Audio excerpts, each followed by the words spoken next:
Hello, ladies. Welcome to your test review podcast for chapter 28.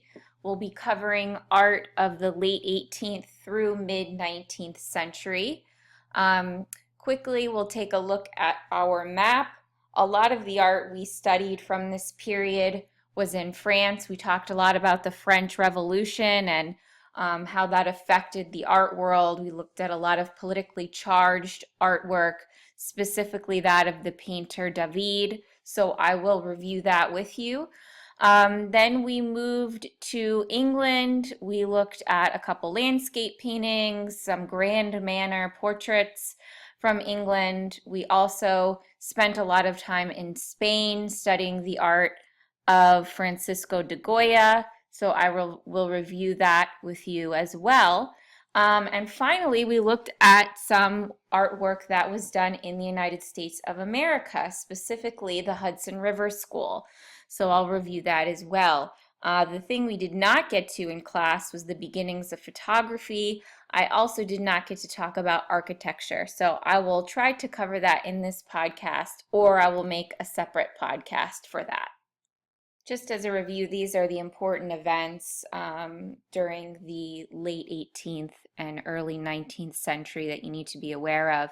You should be prepared to be able to discuss an artwork that reflects one or more of these events. So the example I think I asked you guys in class was the Enlightenment. So can you think of a painting that represents the Enlightenment and what that was all about? Okay, so same thing for the Industrial Revolution. We talked about the big thing there was the creation of iron, the creation of factories, mass production of products, things like that. Obviously, the French Revolution is an easy one. You pick any one of those paintings that we looked at by David, really represents the French Revolution. Or Delacroix's Liberty Leading the People is a perfect example. We didn't talk too much about the American Revolution, so I'll try to talk a little bit more about that in my podcast. But we did get to the Hudson River School. So some of those Hudson River School paintings would be good to discuss in relation to the American Revolution. Remember what I said about them looking peaceful and serene and idyllic, and how that kind of gave people a little bit of a break from all of the war and violence that was going on around them. So I'll try to mention that again when we get to the Hudson River School. These were the three big styles of art that were popular during the 18th and 19th century. So we began with Rococo, those, fluffy pink pastel over the top paintings. We looked at some portraits, a lot of wealthy aristocrats kind of having picnics out in the forest. So very courtly, very ornate, very, like I said, over the top. After Rococo, we looked at Neoclassicism, which was a big break with Rococo. Each one of these styles is really a big break from the previous style. So Neoclassicism was mostly, we see a lot of painters who are focused on line rather than color. You don't see the fluffy pastel brushwork that you see in Rococo painting. A lot of it was based on contemporary events such as the Industrial Revolution, the unearthing of Pompeii and Herculaneum, the Enlightenment, the French Revolution, and then there's that statement, rationality and a focus on line over color, much like that battle between the Poussin-ists and the Rubenists that happened in the Baroque period. And then our last style is Romanticism. So this was a break with Neoclassicism. It's a focus on emotion and feeling and individuality over rationality. So you see a lot more fantasy, you see a lot more dreamlike scenes, a lot of nightmarish scenes, but you still do see political commentary, social commentary, especially in the work of Francisco de Goya. We looked at the 3rd of May, and we looked at his series of prints the horrors of war. So I will try to look at that again with you. The Swing by Jean Renoir Fragonard, done in the late 18th century, and it's a typical Rococo painting. You see all of the fluffy foliage, the pastel color, the pink frilly dress, the wealthy aristocratic woman outside in the forest with her young lover kind of um, lounging in this rose bush here, looking up her skirt.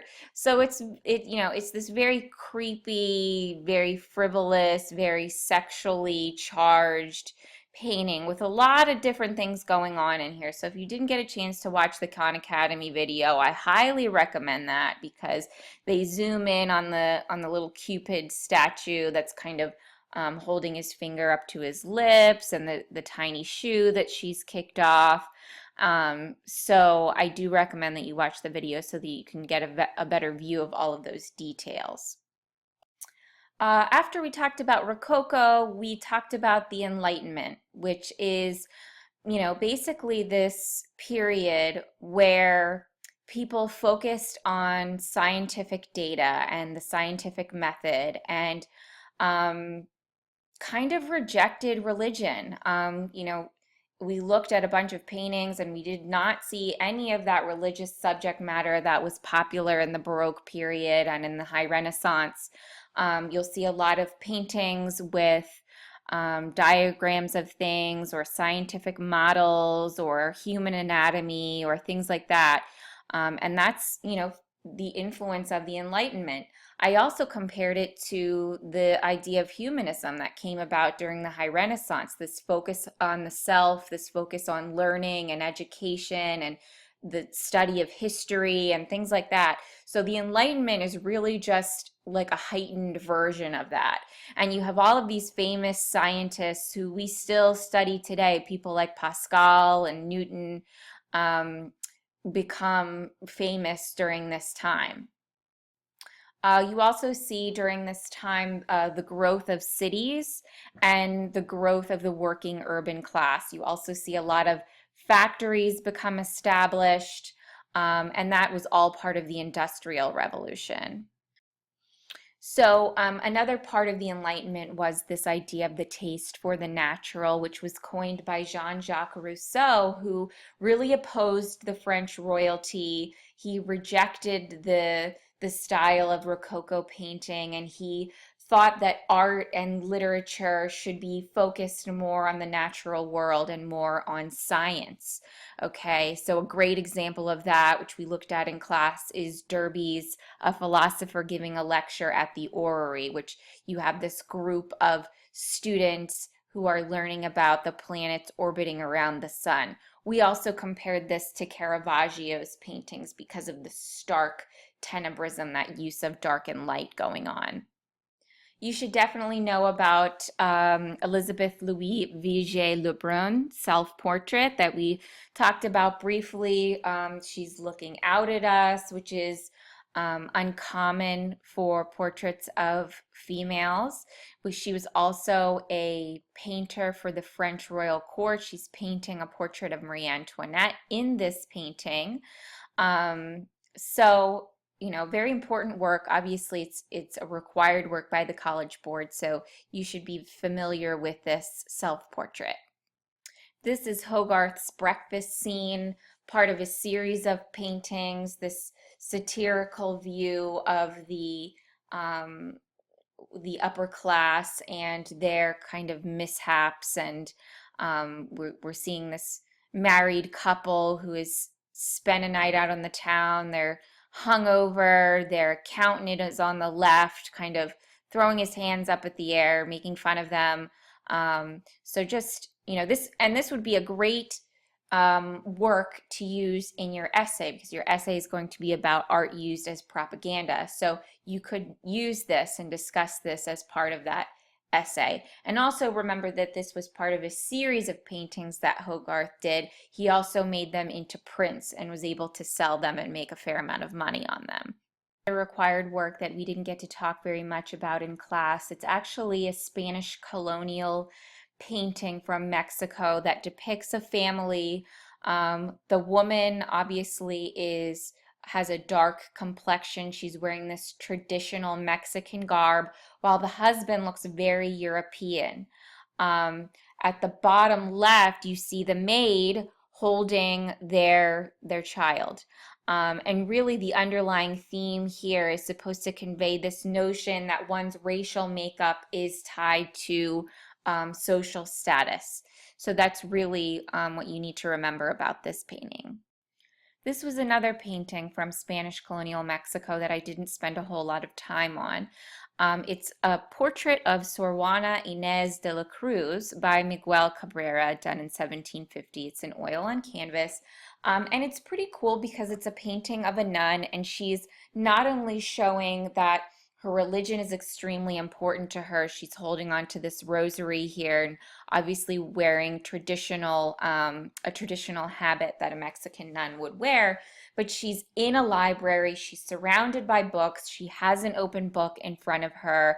She's also looking out at us. So a very very new way of portraying not only a woman but a religious woman who values both her religion and her education. The period of neoclassicism occurs from about 1750 through 1815.